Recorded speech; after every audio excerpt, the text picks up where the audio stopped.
Here we are back again with the first real programmed cuts with a new motor.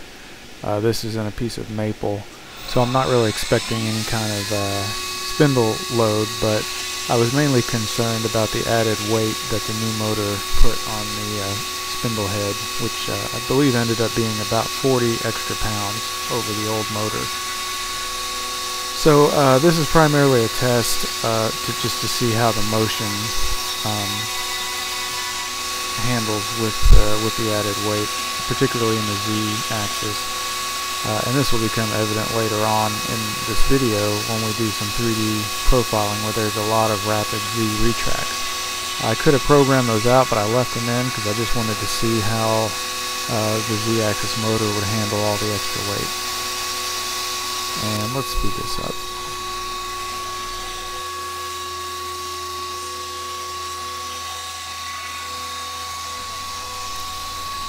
In this project, my mill is basically like the world's most rigid router. A metal cutting machine is just way overkill for wood.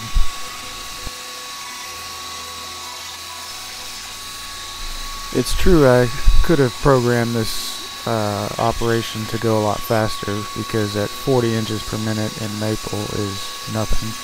But I actually did this once before at 100 inches a minute, and it kind of left more of a rough surface on the floor of the cut, which kind of requires more finishing and sanding afterwards, which I wanted to avoid, so I just slowed it down, and it seems to leave a smoother finish.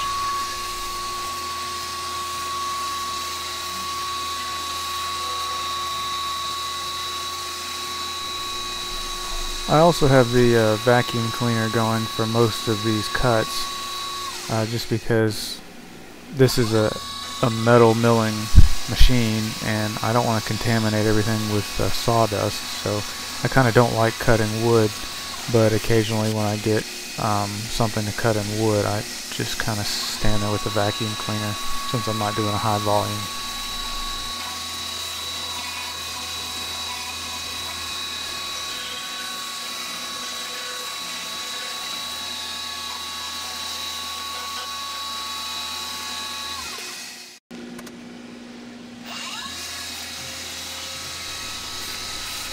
My cam program, which is Rhino Cam, has the ability to do remachining.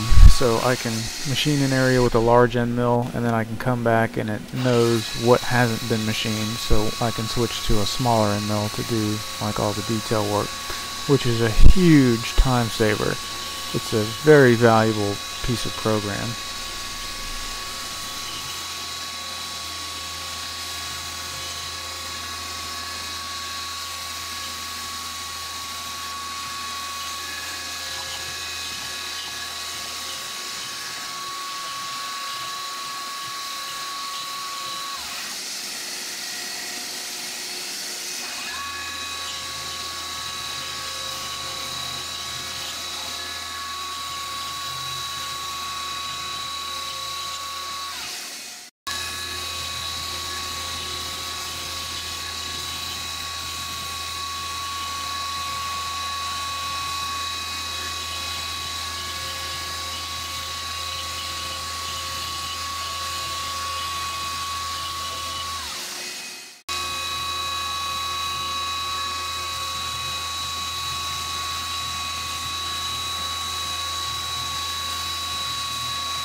Here we're about 18 minutes into the cut, and yet again another remachining operation.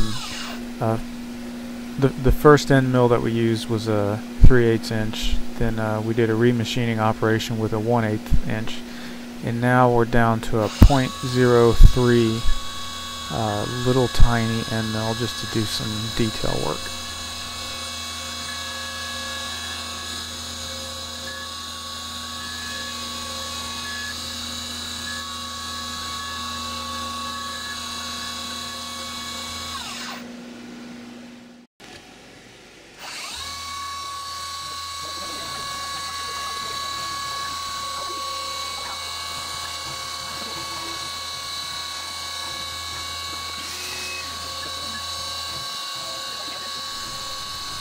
Now we've gone to a 1/4 inch 60-degree V mill, which is what I just always use in wood.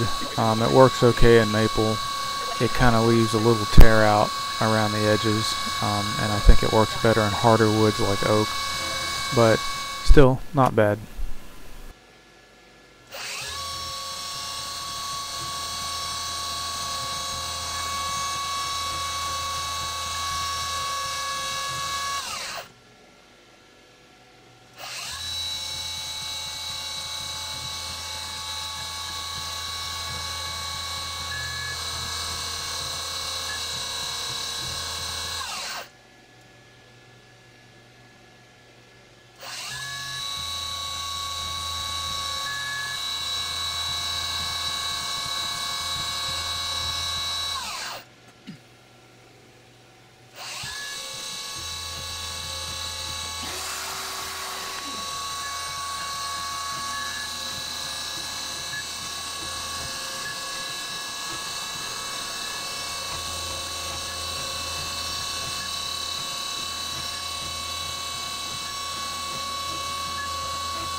So here we are. I've never really done any 3D contouring before, so this was kind of new to me, and I'm glad I had the opportunity to start in wood rather than metal, just in case something went wrong. But it seemed to go just fine, despite all those rapid Z retracts and the added weight of the motor.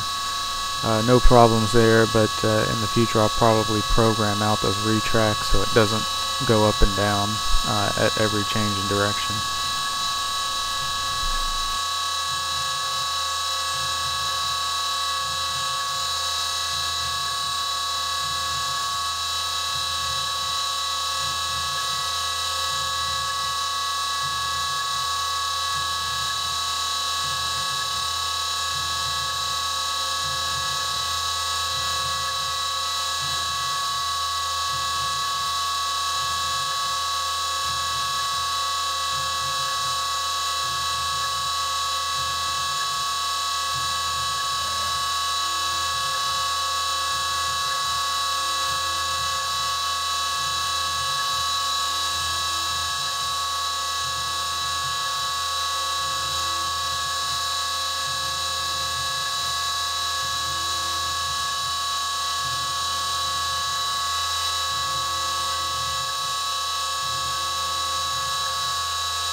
It was really kind of amazing to me to see like a sculpture sort of emerge from the wood in this 3D profile or 3D contouring operation.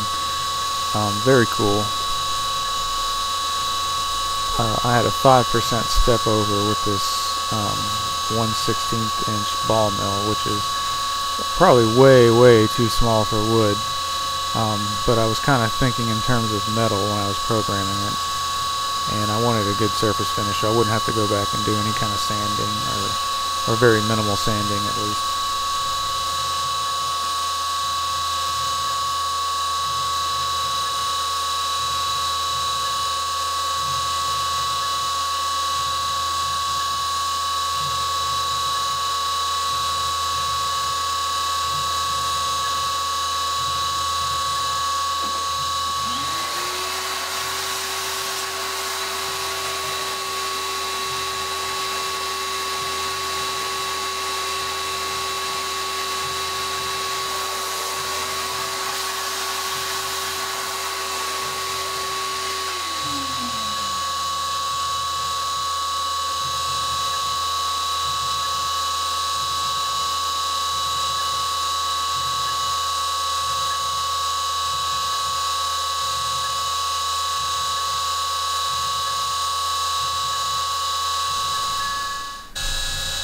Each pistol took about 24 minutes. I could have easily sped that up. I believe the feed rate here is 20 inches a minute. I could have easily gone faster than that.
We're almost done with the 3D contouring of the pistols. It took a cumulative total of a little over 43 minutes, I think, something like that. But here's a faraway shot just to get an idea of how I have the vise mounted in this case, and sort of how the new motor is setting atop the spindle head. And I have the well shielded conduit containing the motor wires, and I ended up putting a little bracket on the back there to hold it, just to make sure that it keeps that conduit straight up and down.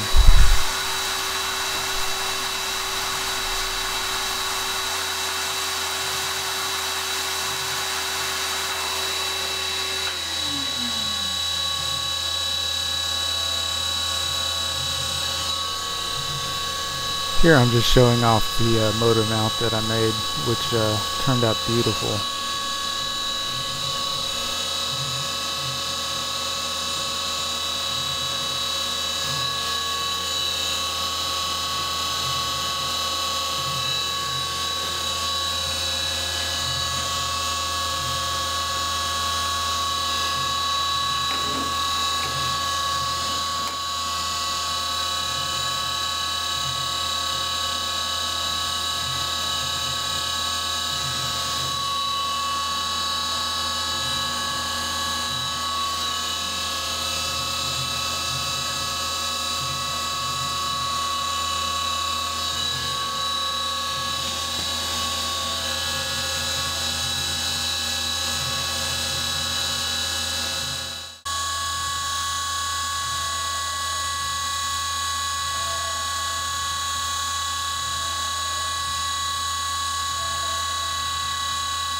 Here's the plaque right off the mill.